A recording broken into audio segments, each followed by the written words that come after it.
Hello everyone, welcome back to Education Vitamin. In this video, I will be discussing the previous year important questions that have come up from the chapter Change and Development in Rural Society.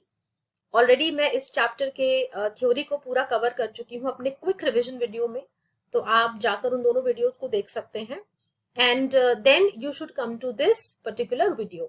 देखो किसी भी chapter को जब आप revise करोगे sociology में सबसे पहले आपको अपनी एनसीईआरटी को रीड करना है, उसके बाद आपको मेरे रिवीजन वीडियोस देखने हैं और उसके बाद you have to go through these question answer videos. इससे क्या होगा, वो पूरा चैप्टर आपका होलिस्टिकली प्रिपेयर हो जाएगा. एंड आई ऑलवेज से ये जो लिस्ट है क्वेश्चन आंसर्स की ये एग्जॉस्टिव नहीं है. हो सकता है आपके पास कुछ ऐसे और क्वेश्चंस हो किसी क्वेश्चन बैंक के थ्रू जिनका आंसर आपके पास ना हो और आप चाहते हो कि उनका आंसर आपको मिले, तो please don't hesitate in commenting down in the comment section. I will definitely give a reply. Okay, so without further delay let's start this video. इस चैप्टर की जो वेटेज है वो है 10 मार्क्स की. सो जो पॉसिबल डिस्ट्रीब्यूशन हो सकता है, मतलब कितने कितने मार्क्स के क्वेश्चन आ सकते हैं, that is 1 markers, 2 markers, 4 markers and 6 markers. वैसे जनरल जो मेरी ऑब्जर्वेशन है इस चैप्टर में से usually 2 markers, 4 markers and 6 markers ज्यादातर आते हैं. उसमें से भी 2 मार्कर्स और 6 मार्कर्स ज्यादा पूछे जाते हैं. वो भी आपको वीडियो देख के पता लग ही जाएगा. बात करें अगर वर्ड लिमिट की, तो जैसे मैं आपको अपने हर Q&A वीडियो में बताती हूँ कि 1 मार्कर जो है उनकी वर्ड लिमिट है 10 to 15 वर्ड्स, 2 मार्कर्स की लिमिट है 30 वर्ड्स, 4 मार्कर की है 80 वर्ड्स एंड 6 मार्कर्स की है 200 वर्ड्स. अब वर्ड लिमिट का ये मतलब है कि आपको एक वेग आइडिया जो है बोर्ड दे रहा है, सीबीएसई बोर्ड दे रहा है कि इसी वर्ड लिमिट के आसपास जो है आप अपने आंसर्स को, ये एक स्ट्रिक्ट वर्ड लिमिट नहीं होती है. इसका ये मतलब नहीं कि आप वर्ड्स को गिनेंगे लिखने के बाद. एक आइडिया, रफ आइडिया आपको होना चाहिए कि मेरे आंसर की लेंथ कितनी होनी चाहिए, बहुत ज्यादा बड़ा या बहुत छोटा आंसर मैं उसमें ना लिखूं. So you should try to adhere to this word limit. Coming to the very first question. अब ये जो क्वेश्चन है ये आपको एक पैराग्राफ दिया हुआ है. This paragraph is from your NCERT only और ये 2 मार्कर है, राइट. मोस्टली जितने मैंने क्वेश्चंस देखे हैं इस चैप्टर में से सारे ही मोस्टली 2 मार्कर्स ही हैं. बहुत ही कम 4 मार्कर्स मुझे मिले और 6 मार्कर्स भी काफी थे. सो एक पैराग्राफ आपको दिया हुआ है, उस पे बेस्ड 2 क्वेश्चंस हैं. पढ़ लेते हैं इस पैराग्राफ को. Agricultural productivity increased sharply because of the new technology. India was able to become self-sufficient in food grain production for the first time in decades. It was primarily the medium and large farmers who were able to benefit from the new technology. तो ये paragraph जो है, अब आप जिसने chapter पढ़ा होगा वो देखते ही समझ जाएगा कि ये पैराग्राफ जो है ग्रीन रेवोल्यूशन के बारे में बात कर रहा है कि कैसे उसके आने के बाद हमारी एग्रीकल्चरल प्रोडक्टिविटी बहुत बढ़ गई थी और इंडिया जो था अब फूड ग्रेन्स जो पहले इंपोर्ट करता था, क्योंकि इंडिपेंडेंस के टाइम पे इंडिया की जो एग्रीकल्चर की कंडीशन थी वो बहुत ज्यादा बुरी थी, तो हमें बाहर से फूड ग्रेन्स इंपोर्ट करने पड़ते थे अपनी जरूरत को पूरा करने के लिए. But after the green revolution came, India became self sufficient in food grain production and लेकिन इसका जो फायदा था वो ज्यादातर मीडियम और लार्ज फार्मर्स को ही मिल पाया. स्मॉल फार्मर्स, मार्जिनल फार्मर्स को इसका फायदा नहीं मिला. तो जो पहला क्वेश्चन, इट्स अ 2 मार्कर और इसके 2 parts, that means each part carries 1 mark. तो पहला क्वेश्चन है, what is subsistence agriculture. Subsistence agriculture का मतलब क्या होता है कि जब एक एग्रीकल्चरिस्ट अपने परिवार के लिए, अपने और अपने परिवार के लिए, अपनी फैमिली को पालन पोषण करने के लिए, when they do agriculture, not for selling in the market but for their own livelihood, that is called subsistence agriculture. So how will we write this? When agriculturists produce primarily for themselves and are unable to produce for the market, वो market के लिए cell नहीं करते, market में बेचने के लिए, तो इस तरह के एग्रीकल्चर को हम कहते हैं सबसिस्टेंस एग्रीकल्चर. अगला क्वेश्चन है, अगर आपने इतना लिख दिया you will get 1 mark. Next part says, who were able to reap the most benefits from green revolution and commercialization of agriculture. कि green revolution के maximum जो benefits थे वो कौन लोग उठा पाए, right? और जो commercialization हुई agriculture की after the green revolution came, देखो कमर्शलाइजेशन क्या है, ग्रीन रेवोल्यूशन क्या था, अगर आपको इसके बारे में जानना है please go and watch my theoretical revision videos, उसमें मैंने बहुत ही कम टाइम में पूरा चैप्टर फटाफट रिवाइज कराया, राइट। तो क्लियरली मेंशन्ड है पैराग्राफ में किसका बेनिफिट हुआ, जो कि लार्ज एंड मीडियम फार्मर्स थे उनका सबसे ज्यादा बेनिफिट हुआ। So what will you write, it was the farmers who were able to produce a surplus for the market. तो वो फार्मर्स, वो मीडियम और लार्ज फार्मर्स जो कि अपने अपने लाइवलीहुड के अलावा एक्स्ट्रा जो थे क्रॉप्स उगा पाते थे, सरप्लस में उगा पाते थे for selling in the market, they were able to reap the most benefits from the green revolution and from the commercialization of agriculture। तो बेचारे जो सबसिस्टेंस एग्रीकल्चर वाले थे उनको कोई इसका बेनिफिट नहीं मिला। इनफैक्ट आपको पता ही होगा कि उनके साथ तो बहुत ज्यादा उनका एक्सप्लॉयटेशन इनफैक्ट बढ़ गया ग्रीन रेवोल्यूशन की वजह से। वो हम जब हम प्रोज एंड कॉन्स पढ़ेंगे ग्रीन रेवोल्यूशन के बारे में क्वेश्चन हैंड में, वहां मैं आपको बताऊंगी। तो सिर्फ जो medium and large scale farmers थे they benefited from green revolution. Now coming to the next one, अगला क्वेश्चन है, often it is thought that imparting knowledge of scientific farming methods will improve the condition of Indian farmers। Is this statement true? Give one reason for your answer। तो एक 2 marker है इसके, इस question के देखो 2 parts हैं। पहले तो ये क्वेश्चन आपसे पूछ रहा है कि ऐसा इज इट ट्रू कि अगर हम अपने फार्मर्स को साइंटिफिक नॉलेज दें तो उनकी कंडीशन में सुधार आएगा। आमतौर पे ऐसा माना जाता है कि हमें अपने फार्मर्स को एजुकेट करना चाहिए, उनको लेटेस्ट टेक्नोलॉजी, लेटेस्ट सीड्स के बारे में बताना चाहिए। बहुत सारे टीवी चैनल्स भी हैं, बहुत सारी गवर्नमेंट स्कीम्स भी हैं। बट डू यू थिंक ऐसा सच है? क्या वाकई में ऐसा होता है कि साइंटिफिक नॉलेज से जो है फार्मर्स की प्रोस्पेरिटी बढ़ती है? So one question is that, is this true? And in the second part, you have to give one reason. So both of them carry 1 mark each. So जब आप answer करेंगे इस क्वेश्चन का कि is this true, you will say no, right? And why will you say no? Reason क्या है? Much of the traditional knowledge about the land they till and the crops they sow is being lost. देखो ऐसा तो है नहीं कि हमारे Indian farmers जो है इंडिपेंडेंस के बाद उन्होंने फार्मिंग शुरू की। इंडियन फार्मर्स जो हैं पता नहीं कब से जो है फार्मिंग करते आ रहे हैं। They have all that traditional knowledge, वो जो रिच ट्रेडिशनल नॉलेज उनके पास है सॉइल के बारे में, सीड्स के बारे में। जब से ये हाइब्रिड वेराइटीज आई ड्यू टू ग्रीन रेवोल्यूशन, उनकी ये नॉलेज जो थी रिडंडेंट हो गई। ओके जब से ये hybrid, high yielding and genetically modified varieties जो आई, ठीक है, जिनके जीन्स को, जिनके डीएनए को मॉडिफाई कर दिया जाता है अलग अलग वेजिटेबल्स को, ताकि उनका प्रोड्यूस ज्यादा हो सके, जो इनकी यील्ड है पर हेक्टेयर वो ज्यादा हो सके। तो ऐसी वेराइटीज के आने के बाद जो है उनकी traditional knowledge is being lost and these seeds are being promoted as more productive and scientific. So it is not at all true कि साइंटिफिक नॉलेज जो है फार्मर्स की कंडीशन को इंप्रूव करती है, क्योंकि ये जो हाइब्रिड वेराइटीज हैं, जो जेनेटिकली मॉडिफाइड वेराइटीज हैं, it actually kills there traditional knowledge. उनकी ट्रेडिशनल नॉलेज को जो है बहुत कम आंका जाता है इनके आने के बाद।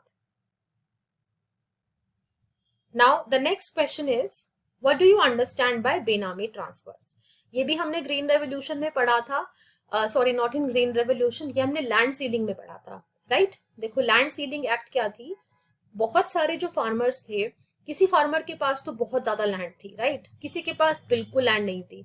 तो गवर्नमेंट ने क्या किया, एक लैंड सीलिंग एक्ट जो थी वो इंट्रोड्यूस की। मतलब कि एक सर्टेन लिमिट से एक्स्ट्रा जितनी भी लैंड आपके पास है वो गवर्नमेंट एक्वायर कर लेगी and it will distribute it among the landless people, ठीक है। तो एम तो बहुत अच्छा था गवर्नमेंट का, लेकिन उसमें बहुत सारे लूप होल्स थे। उस पर भी एक क्वेश्चन मैं आपके साथ डिस्कस करूंगी अभी। तो इसी का एक पार्ट है, एक ऐसा ही लूप होल था बेनामी ट्रांसफर्स। अब ये क्या थे, let us see how you will answer it. तो what were these benami transfers, पहले मैं आपको एक्सप्लेन कर देती हूँ, then we will read the answer. तो जितने भी ये लैंडलॉर्ड्स थे, ये क्या करते थे, इनके घर में जो भी सर्वेंट्स हैं, इनके जो रिलेटिव्स हैं, ये अपनी जमीन उनके नाम कर देते थे डॉक्यूमेंट्स में, राइट? उनके दिखाने के लिए कि मेरे पास तो बस थोड़ी सी जमीन है, बाकी तो सब मेरे रिलेटिव्स की है। और कुछ तो जो है अपनी वाइफ्स को डिवोर्स तक दे देते थे दिखाने के लिए डॉक्यूमेंट्स में, क्योंकि वाइफ को प्रॉपर्टी ट्रांसफर नहीं हो सकती है, लेकिन एक अनमैरिड वुमेन को हो सकती है। तो जस्ट बिकॉज उनको लैंड ट्रांसफर करनी थी अपनी वाइफ के नाम पे, they would divorce them in papers and they will continue to live with them. तो इन्हीं को हम benami, benami means without a name, right. Actually में लैंड का कंट्रोल इनके पास ही रहता था, लैंडलॉर्ड्स के पास, लेकिन दिखाने के लिए गवर्नमेंट को, ताकि उनकी जमीन एक्वायर ना हो जाए जो एक्स्ट्रा जमीन है, they would take help of these transfers, right. तो दिस वाज बेनामी ट्रांसफर। अब इसको पढ़ लेते हैं। Divide, what will they do? So these are the main points that you are supposed to write. Okay, in points को आप as a help ले लो कि हमारा आंसर ऐसे फ्रेम होना चाहिए. Divide the land among relatives and others, including servants, to keep control over the land. Some rich farmers actually divorced their wives, but continued to live with them, as it allowed them to have a separate share for unmarried women, but not for wives. Next question है green revolution के बारे में, कि green revolution it's a very important topic, इसको बहुत अच्छे से आप लोगों को प्रिपेयर करना है। क्या था इसमें जो है, क्या क्या इसके प्रोज थे, क्या क्या कॉन्स थे, वो सब आपको बहुत अच्छे से प्रिपेयर करना है। तो एक और 2 मार्कर है। इट सेज कि green revolution led to regional inequalities, मतलब जो अलग अलग रीजन्स थी उनकी इनइक्वालिटीज जो है वो उनको बढ़ा दिया ग्रीन रेवोल्यूशन ने, कम करने की बजाय, राइट। आप you have to give examples of that. Okay, so what will you write? You will write that areas that underwent technological transformation became more developed while others stagnated. तो देखो green revolution जो था वो India के हर एक हिस्से में नहीं आया था, it only was implemented in certain regions of India, ठीक है, जैसे पंजाब, हरियाणा, वेस्टर्न यूपी, कुछ ही एरियाज में इसके बेनिफिट्स देखने को मिले थे, और वो भी उन फार्मर्स को जिनके पास बहुत ज्यादा जमीन थी। उसमें भी स्मॉल और मार्जिनल फार्मर्स को कोई बेनिफिट इसका नहीं हुआ था। तो सिर्फ उन्हीं एरियाज को जो है टेक्निकल ट्रांसफॉर्मेशन उनकी हो पाई जहां पे देवर जो लिमिटेड, मतलब जहां पे इनकी इम्प्लीमेंटेशन हुई वो बहुत लिमिटेड एरियाज थे, राइट। उनका तो डेवलपमेंट हो गया, लेकिन जिन एरियाज में ये इम्प्लीमेंट नहीं हो पाया वहां पे हो गई stagnation. Green revolution was promoted more in the western and southern parts of the country than in the eastern parts. तो अगर पूरी कंट्री की भी बात करें तो नॉर्दर्न इंडिया में, सॉरी वेस्टर्न इंडिया में और सदर्न एरियाज में ज्यादा इसको जो है प्रमोट किया गया था as compare to the eastern parts of the country.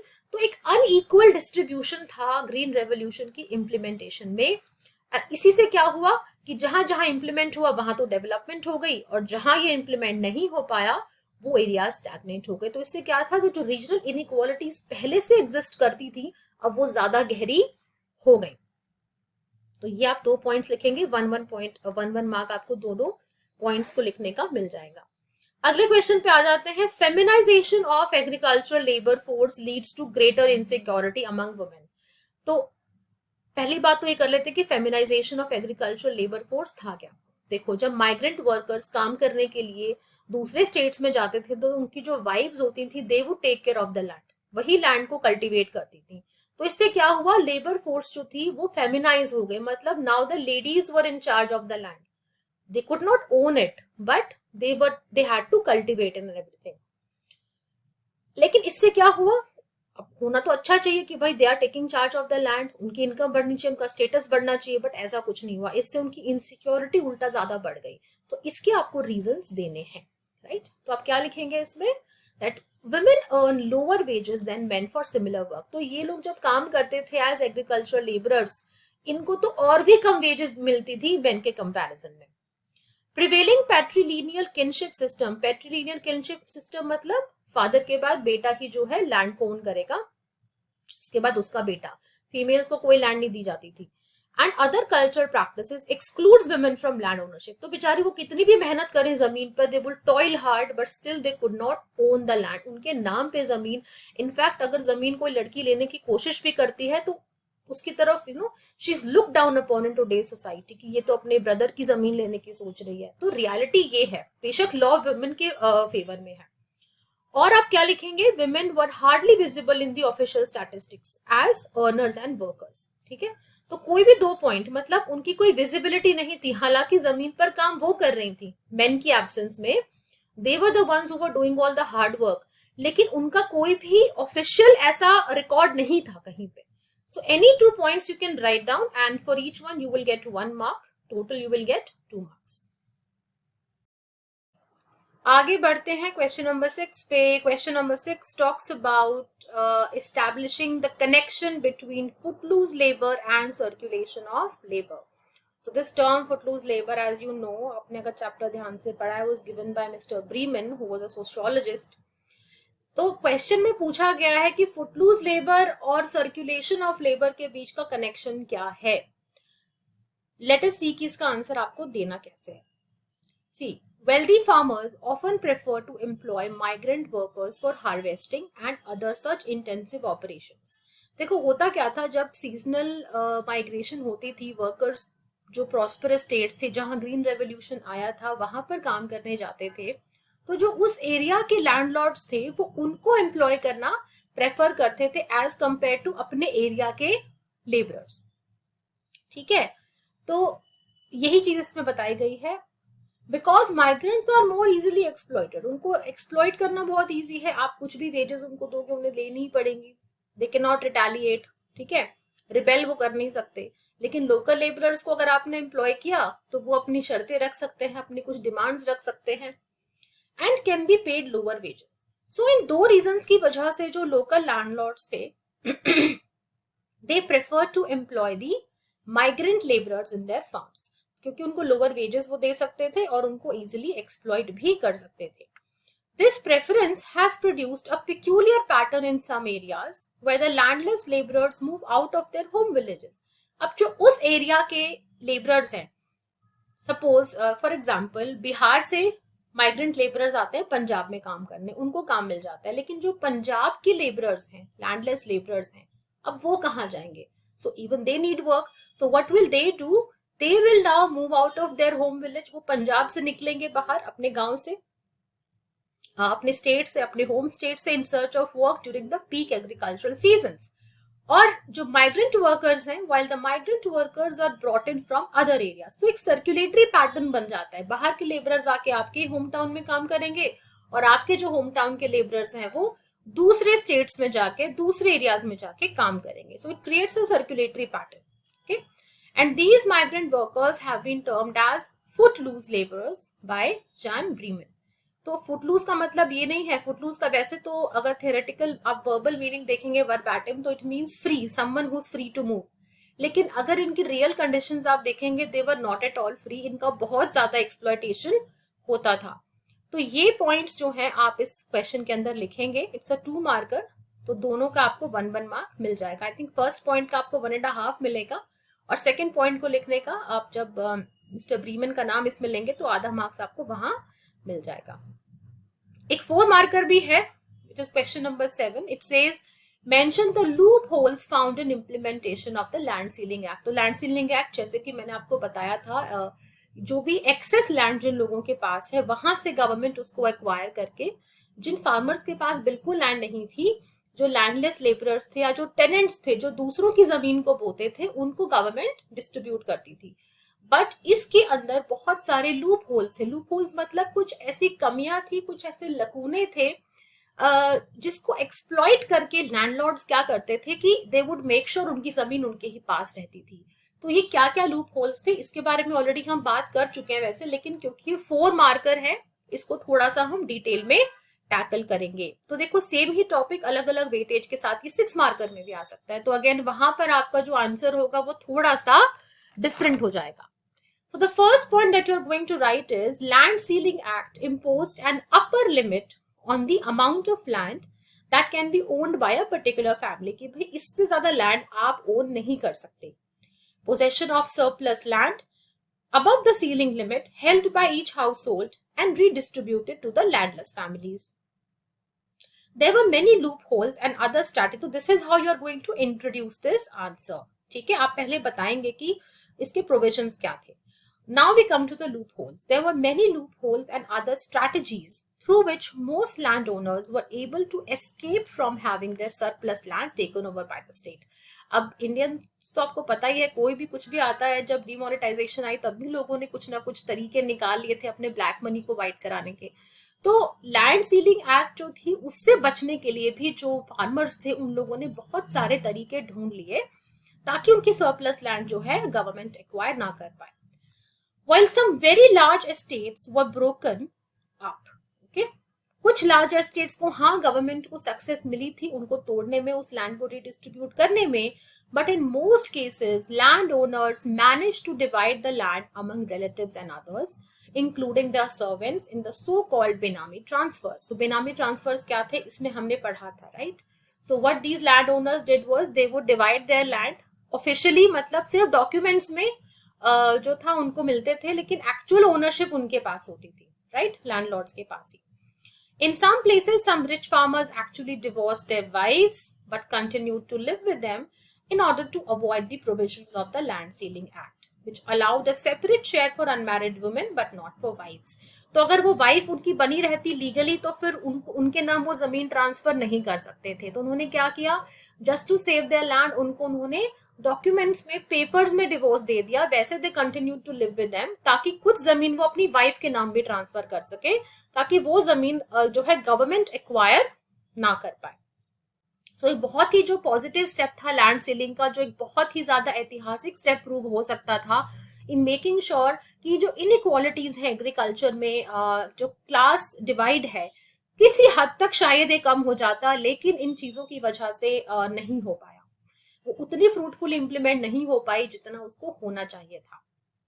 Coming to question 8 now. Question 8 says the pattern of farmers' suicides point to the significant crisis that rural areas are experiencing. What do you understand by matrix event and how are they responsible for farmer suicides? तो ये question बात करता है farmer suicides के बारे में कि जो पैटर्न है इन सुसाइड्स का, वो पॉइंट आउट करता है कि एक बहुत बड़ा क्राइसिस है रूरल एरियाज में, उसी वजह से सुसाइड्स हो रहे हैं. तो आपसे वो पूछ रहे हैं कि what are these matrix events and how are they responsible for farmers suicides. ये एक 6 मार्कर है, तो इसका मतलब डिटेल में आंसर होगा. सबसे पहले आप क्या करेंगे, देखिए 2+4 में इसको आप डिवाइड करेंगे. 2 मार्क्स में आप जो है एक्सप्लेन करेंगे मैट्रिक्स इवेंट्स क्या होते हैं, और 4 मार्क्स में आप जो है सुसाइड्स को एक्सप्लेन करेंगे, फार्मर सुसाइड्स को. So first of all, you are going to explain matrix events. It's a range of factors that coalesce. Coalesce means which come together, which combine to form an event. कि किसी भी event के पीछे जो भी reasons एक साथ आते हैं ताकि वो इवेंट हो सके, राइट? जैसे कि फार्मर सुसाइड एक रीजन नहीं है, फार्मर सुसाइड के पीछे बहुत सारे कारण हैं जो एक साथ आते हैं, and when they combine they give rise to a situation that leads to farmer suicides, right? तो ये matrix event का मतलब है. Now let us go deeper into farmer suicides. Agrarian distress caused by structural changes in agriculture and changes in economic and agricultural practices. तो जो distress मतलब बहुत ज्यादा स्ट्रेस, एक्सट्रीम स्ट्रेस, टेंशन जो थी एग्रीकल्चर में because of the structural changes that happened, and जो भी इकोनॉमिक और एग्रीकल्चरल प्रैक्टिसेस थी वो चेंज हुई. जैसे ग्रीन रेवोल्यूशन के आने के बाद जो छोटे फार्मर्स थे वो तो बेचारे और ज्यादा डेट के बर्डन में चले गए. इनकी वजह से डिस्ट्रेस बहुत ज्यादा बढ़ गई. अब ये क्या क्या चेंजेस थे? The changed pattern of land holdings, changed cropping patterns, especially due to shift to cash crops. तो commercialization of agriculture में हमने पढ़ा था अपनी लास्ट वीडियो में कि जो कंपनीज थी ये फार्मर्स को बोलती थी कि तुम एक ही पर्टिकुलर क्रॉप जो है उसको उगाओ, ठीक है? इससे क्या होता था, अब वो फार्मर पूरी तरह मार्केट पे डिपेंडेंट है. इन केस अगर उसका क्रॉप फेल हो गया तो जितना भी पैसा उसको कंपनी ने दिया है उस पर डेट बन जाता था उसका, राइट? ही कुड नॉट पे इट ऑफ. ओके, तो कैश क्रॉप्स जो पहले थे वो फूड क्रॉप्स थे, राइट? ग्रेन्स थे. अब कैश क्रॉप्स की तरफ जब से ये मामला शिफ्ट हुआ, इससे जो कि क्रॉपिंग पैटर्न अब चेंज हो गया, this also added to their distress. Liberalisation policies that expose the Indian agriculture to forces of globalisation. तो कहीं ना कहीं ग्लोबलाइजेशन का भी एक बहुत बड़ा नेगेटिव इफेक्ट हमारे इंडियन एग्रीकल्चर पे पड़ा. हमारे जो फार्मर्स थे when they were expose to these MNCs, जो उनको एक ही क्रॉप उगाने को बोलती थी, प्रेशराइज करती थी, उनको बोलती थी कि हमसे ही तुम सीड्स लो, हमसे ही फर्टिलाइजर लो, और फिर उन फर्टिलाइजर्स को बहुत हाई प्राइसेस पे बेचती थी उनको. तो इन चीजों से क्या हुआ, इंडियन एग्रीकल्चर जो अभी तक सेफ था, जो एक्सपोज नहीं हुआ था, it got expose to these profit making companies. Heavy dependence on high cost inputs. तो जितनी भी ये सीड्स, फर्टिलाइजर्स ये कंपनीज इनको प्रोवाइड कराती थी, HYV seeds, high yielding varieties जो थी, दे वर वेरी एक्सपेंसिव. और ऊपर से स्टेट ने भी अपना हाथ पीछे खींच लिया। जो सपोर्ट था स्टेट का पहले एक फार्मर के साथ, अब वो भी कम हो गया। सब्सिडीज की फॉर्म में जो सपोर्ट स्टेट देता था फार्मर्स को, now it also took it back, it withdrew that support. Loss of crop due to spread of, अब मान लो उनके क्रॉप में अच्छा भला क्रॉप है, it is about to get harvested, लेकिन कोई डिजीज उसमें लग गया या कोई पेस्ट का इन्फेस्टेशन हो गया, बहुत ज्यादा बारिश आ गई, एक्सेसिव रेनफॉल, या फिर बिल्कुल भी बारिश नहीं आई, सूखा पड़ गया, ड्रॉट कंडीशंस आ गई, तो यहाँ भी जो है फार्मर का बहुत बड़ा नुकसान था। लैक ऑफ एडिक्वेट सपोर्ट और मार्केट प्राइस, कोई भी ऐसा प्रॉपर उनको मार्केट प्राइस अपने प्रोड्यूस के लिए नहीं मिलता था।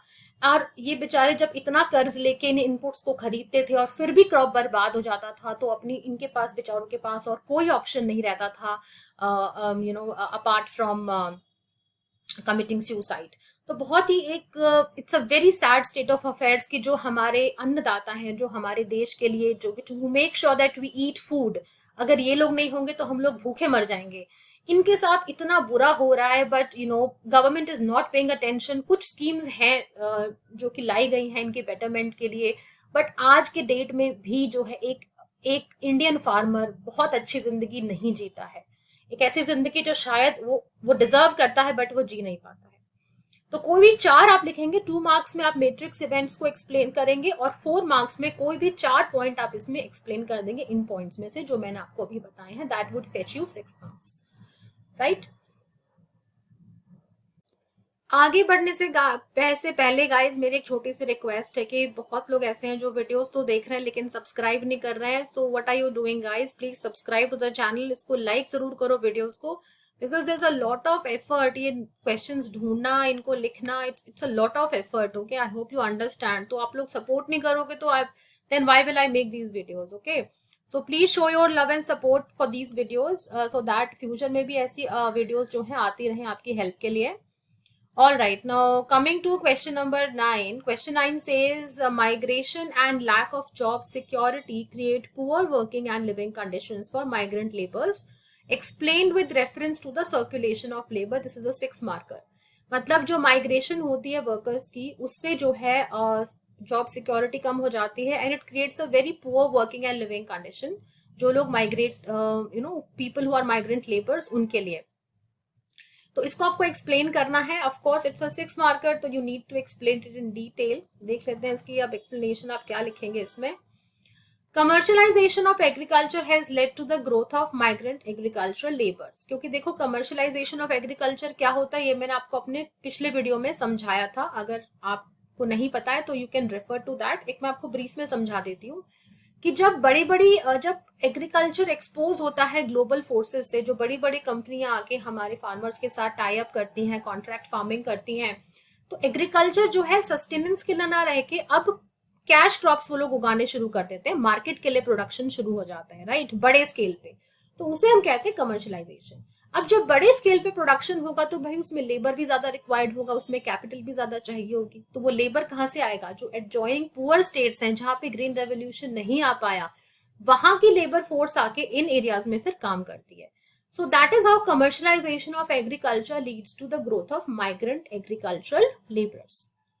The seasonal demand, second point है, the seasonal demand for agricultural labours increased in prosperous green revolution region such as Punjab, leading to seasonal migration.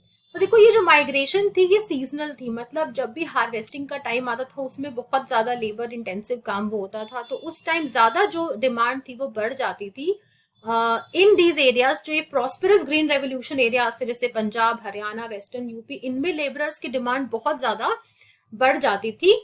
इसकी वजह से ये जो लोग थे बेचारे, जो पूरर स्टेट्स के लोग थे, इनके खुद के होम टाउन में तो कोई काम इनको मिलता नहीं था, so they would migrate seasonally, right.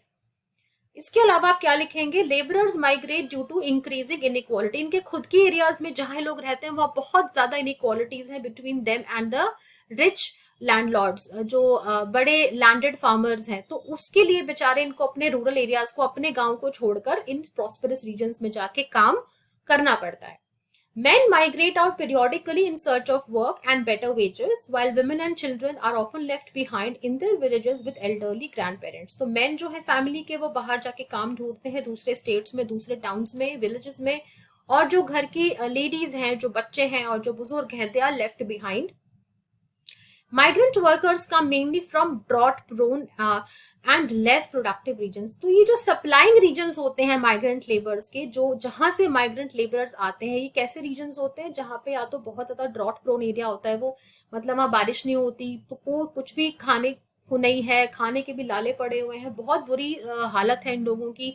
तो ये बेचारे जो है अपने to carry on with their lives, अपने लाइवलीहुड के लिए they have no other choice but to leave their homeland and come to these areas and they go to work for part of the year. पूरे साल इन लोग काम नहीं करते, केवल कुछ कुछ टाइम इनको काम मिलता है ऑन फार्म्स, या तो फार्म्स पे जाते हैं या फिर ब्रिक किल्न्स में जाते हैं, जो जहाँ पे ईंटें बनती हैं, या फिर कंस्ट्रक्शन साइट्स में जाते हैं काम करने के लिए। Landless workers do not have many rights, और क्योंकि ये बेचारे अपना घर बार छोड़कर आते हैं, ये तो पूरी तरह डिपेंडेंट होते हैं इनके एम्प्लॉयर के ऊपर, तो एम्प्लॉयर जैसे चाहे इनको वैसे एक्सप्लॉइट कर सकता है। They don't have any rights and they are usually not paid even the minimum wage, क्योंकि उनको पता ही नहीं होता आधी बार तो कि हमारी मिनिमम वेज कितनी है। So they are totally on the mercy of the employer कि वो उनके साथ जो है कैसा बर्ताव करता है, कितनी वेजेस उनको पे करता है। सो यूजुअली उनको वो एक्सप्लॉइट करता है, राइट। सो कोई भी 6 पॉइंट्स आप इसमें से लिख सकते हैं। Now, coming on to the next one, which is question number 10, it says highlight the social consequences of green revolution। आपको देखने में तो ये आंसर बहुत छोटा लग रहा होगा, लेकिन इन्हीं पॉइंटर्स को यूज करके आपको जो है अपना आंसर लिखना है। अब देखो 6 मार्कर है, तो आपको एक प्रॉपर इंट्रोडक्शन लिखना होगा, उसमें आप ग्रीन रेवोल्यूशन को इंट्रोड्यूस करेंगे कि it was a government scheme, it was a government programme for the betterment of Indian agriculture की प्रोडक्टिविटी को बढ़ाने के लिए। फिर वो जो एमएनसीज वाला पॉइंट है कि उन लोगों ने हाइब्रिड सीड्स और वो सब प्रोवाइड करा, all that you are going to write in the introduction. उसके बाद आप ये पॉइंट्स में से कोई भी 6 पॉइंट लिख सकते हैं कि इसके सोशल कॉन्सिक्वेंसेस क्या हुए ग्रीन रेवोल्यूशन के। जो हरित क्रांति थी, जिसको इतने बड़े स्केल पे जो है कुछ एरियाज में लाया गया, इसके सोशल कॉन्सिक्वेंसेस क्या थे। Only the medium and large farmers were benefited, तो छोटे फार्मर्स को इसने बिल्कुल बेनिफिट नहीं किया, जिनके पास बहुत ज्यादा जमीन थी, बड़े बड़े लैंड के पार्ट्स थे, only they could get benefited. जो टेनेंट कल्टिवेटर्स थे, they had to get displaced, क्योंकि अब उनको कोई अपनी जमीन बोने के लिए देता नहीं था, तो now they had to leave their lands and go somewhere else. Displacement of the service caste group. Service caste group कौन होते हैं, मैंने आपको अपने प्रीवियस लेक्चर में बताया भी था। जो लोग थ्रेशिंग में, सीड सोइंग में, हार्वेस्टिंग में जो लोग अपनी सर्विसेज देते थे, they belong to usually the lower castes, right. तो अब क्योंकि टेक्नोलॉजी आ गई थी, थ्रेशर्स आ गए, ट्रैक्टर्स आ गए, तो इन लोगों का भी अब काम चला गया था because of the green revolution, right. तो इनकी भी डिस्प्लेसमेंट हो गई, अब इनके पास भी काम नहीं था करने के लिए। Worsening of economic conditions for agricultural workers due to rising prices and shift in the mode of payment. तो पेमेंट पहले काइंड में की जाती थी, मतलब ग्रेन्स की फॉर्म में, राइट, गेहूं दे दिए, चावल दे दिए पेमेंट, लेकिन अब जो पेमेंट थी वो कैश में होने लगी, राइट। तो प्राइसेस जो थे वो बढ़ गए, और पेमेंट कैश में होने की वजह से भी जो है बहुत सारे डिसएडवांटेजेस फार्मर्स को फेस करनी पड़ी। Loss of traditional wisdom of cultivation and seeds. तो जब ये हाई यील्डिंग वेराइटीज और ये जो फॉरेन से जो सीड्स इंडिया में लाए गए और उनको प्रमोट किया गया, इनकी वजह से जो ट्रेडिशनल नॉलेज थी इंडियन फार्मर्स की, क्योंकि इनको इन सीड्स को कल्टीवेट करने का तरीका, इनको बहुत सारा पानी की रिक्वायरमेंट होती है, बहुत सारा फर्टिलाइजर की रिक्वायरमेंट होती है, इट वॉज कम्प्लीटली अगेंस्ट हमारा जो ट्रेडिशनल नॉलेज रहा है। इंडिया ने हमेशा से ही ऑर्गेनिक फार्मिंग को प्रमोट किया था, लेकिन ये हरित क्रांति आने के बाद, ये ग्रीन रेवोल्यूशन आने के बाद, everybody wanted to double or triple their produce, so everyone wanted to buy these new varieties of seeds। इससे जो हमारे फार्मर्स का ट्रेडिशनल नॉलेज था वो खत्म होता जा रहा था। एंड ऑफ कोर्स क्योंकि एक्सटेंसिव पेस्टिसाइड्स का यूज करना पड़ता था इन सीड्स को, इन प्लांट्स को, इन क्रॉप्स को बचाने के लिए, उसके एनवायरमेंटल हजार्ड्स भी बहुत सारे होते हैं। There is something called eutrophication, right, that happened. बहुत सारे अभी जब ये पानी में जब लीच होके जाएगा तो it will cause water pollution, it will and up biomagnification. आपने कॉन्सेप्ट पढ़ा होगा कि फूड चेन में जब पेस्टिसाइड्स इंट्रोड्यूस हो जाते हैं तो हर ट्रॉफिक लेवल पे जो है उसका अमाउंट कंसंट्रेट होता जाता है। By the time it reaches human beings, हमारे अंदर इतनी ज्यादा अमाउंट उसकी हो जाती है कि it causes serious health hazards. तो एनवायरमेंट को, हेल्थ को जो है लॉन्ग टर्म में बहुत ज्यादा प्रॉब्लम इन चीजों से हो गई। So these were the social consequences of green revolution. Now Coming to the last question, which is discuss the advantages and disadvantages of green revolution. देखो कुछ तो disadvantages मैं आपको ऑलरेडी बता चुकी हूँ, ठीक है. It's also 6 marker. तो पहले आप इसका इंट्रोडक्शन लिख देंगे. ग्रीन रेवोल्यूशन पे कोई भी 6 मार्कर आएगा, आप ये 2-3 लाइंस इंट्रोडक्शन में जरूर लिखेंगे. क्या लिखेंगे आप? Green Revolution was a government program of agricultural modernization and it was funded by international agencies who provided HYV seeds, pesticides, fertilizers, etc. and other inputs. तो ये आप एक छोटा सा इंट्रो जरूर लिखेंगे अगर एक 6 मार्कर आपको आता है ग्रीन रेवोल्यूशन पे. अब ऐसा नहीं कि everything was wrong with green revolution, इसकी काफी सारी एडवांटेजेस भी थी. अब 6 मार्कर है तो आपको कैसे दिमाग लगाना है, आपको कैसे आंसर लिखना है कि 3 एडवांटेजेस मुझे लिखने हैं और 3 डिसएडवांटेजेस. हर एक का एक नंबर आपको मिल जाएगा. Let us first look at the advantages. Number 1, sharp increase in agriculture productivity. सबसे पहला जो इसका एडवांटेज था जिसकी वजह से लोग इसकी तरफ इतना अट्रैक्ट हुए वो था कि एग्रीकल्चर प्रोडक्टिविटी जो थी हमारी कंट्री की वो मैनीफोल्ड इंक्रीज हो गई, राइट. न्यू टेक्नोलॉजी को यूज करके, न्यू सीड्स को यूज करके. In most of the green revolution areas, the medium and large farmers benefited. तो जिनके पास मीडियम लैंड ओनरशिप थी, मतलब जिनके पास मीडियम और लार्ज मतलब अच्छी खासी जमीन जिन लोगों के पास थी, उनकी तो ऐश हो गई, उनके मजे हो गए, ठीक है. They benefited from this technology. India became self sufficient for the first time. Britishers के जाने के बाद इंडिया की जो हालत थी एग्रीकल्चर की वो बहुत ज्यादा दयनीय हालत थी, बहुत बुरी हालत थी. तो पहली बार ऐसा हुआ इतने सालों के ब्रिटिश रूल के बाद, इंडिया जब कॉलोनी रही उसके बाद पहली बार इंडिया अपने फूड ग्रेन्स को खुद प्रोड्यूस कर पा रही थी, बाहर से इंपोर्ट उनको नहीं करना पड़ता था. बहुत बड़ी एडवांटेज है. आपकी जो सेल्फ एस्टीम है उसको ये बहुत बड़ा बूस्ट देती है कि हम अब दूसरों पे डिपेंडेंट नहीं है फूड ग्रेन्स के लिए. Farmers who were able to produce a surplus for the market benefited from the green revolution. तो ऐसे फार्मर जो सब्सिस्टेंस एग्रीकल्चर नहीं करते थे, जो अपने लिए नहीं उगाते थे, मार्केट के लिए जो कल्टीवेशन करते थे, उनको बहुत बड़ा बेनिफिट मिला, राइट. और इसके बाद जो कमर्शलाइजेशन आया एग्रीकल्चर का, जिसके बारे में मैं ऑलरेडी बात कर चुकी हूँ, उससे भी उनका बहुत बेनिफिट हुआ. लेकिन अगर डिसएडवांटेजेस की बात करें तो ये तो बहुत सारे हैं. तो एडवांटेजेस में से कोई भी 3 पॉइंट्स आप लिख सकते हैं. अब डिसएडवांटेजेस को डिस्कस कर लेते हैं. सबसे पहले तो in most of the green revolution areas जो स्मॉल और मार्जिनल फार्मर्स थे, they could not afford to spend as much as large farmers to purchase these inputs. अब ये इनपुट्स जो थी, जो मल्टीनेशनल कंपनीज थी, बहुत हाई प्राइस पे बेचती थी, राइट. स्टेट ने अपना सपोर्ट पीछे खींच लिया था फार्मर के पास. अब फार्मर कहाँ जाएगा, वो कहाँ से सीड्स लेगा? तो ये कंपनीज क्या करती थी, अपने एजेंट्स जो थे वो विलेजेस में सेंड करती थी. अब ये एजेंट्स उस कंपनी के सीड्स को प्रमोट करते थे, सीड्स को, फर्टिलाइजर्स को, पेस्टिसाइड को. तो इतने हाईली प्राइस जो थे, अब इसको एक छोटा किसान जिसके पास 2 एकड़ जमीन है वो कैसे अफोर्ड करेगा? उसको कर्ज लेना पड़ेगा, डेट लेना पड़ेगा, राइट. बहुत एक्सपेंसिव ये इनपुट्स थे.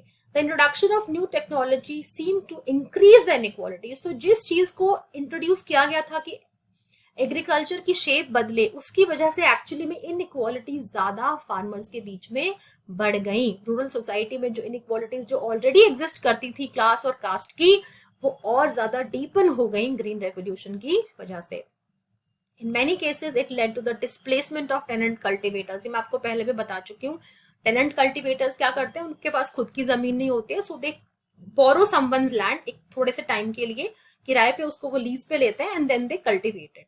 अब क्योंकि कोई इनको अपनी लैंड क्यों देगा, बोलेंगे कि हम तुम्हें लैंड क्यों दे, हम तो खुद कल्टिवेट करेंगे, इतना प्रॉफिट आ रहा है. तो इन लोगों को बेचारों के पास कोई काम बचा नहीं, दे वर displaced. This made the rich farmers better off and worsened the conditions of the landless farmers. तो already जो divide था वो बहुत deep होता चला गया. Last but not the least, introduction of machinery like tillers and tractors, it led to the displacement of the service caste groups, right? तो जो लोग ये services पहले manually provide करते थे, अब इनके लिए सबके लिए मशीनें आ गई. So any 3 of these disadvantages also you can write. So that's it for this video guys. बहुत हेल्पफुल वीडियो है. इन क्वेश्चंस को तो जरूर करके जाना. और इसके बाद जो नेक्स्ट वीडियो आने वाला है वो है सबसे ज्यादा requested video, that is on social movements. So make sure you like this video, you subscribe to my channel and share it with everyone whom you think can benefit from it. This is Gitanjali signing off for this time. See you in my next video. Bye.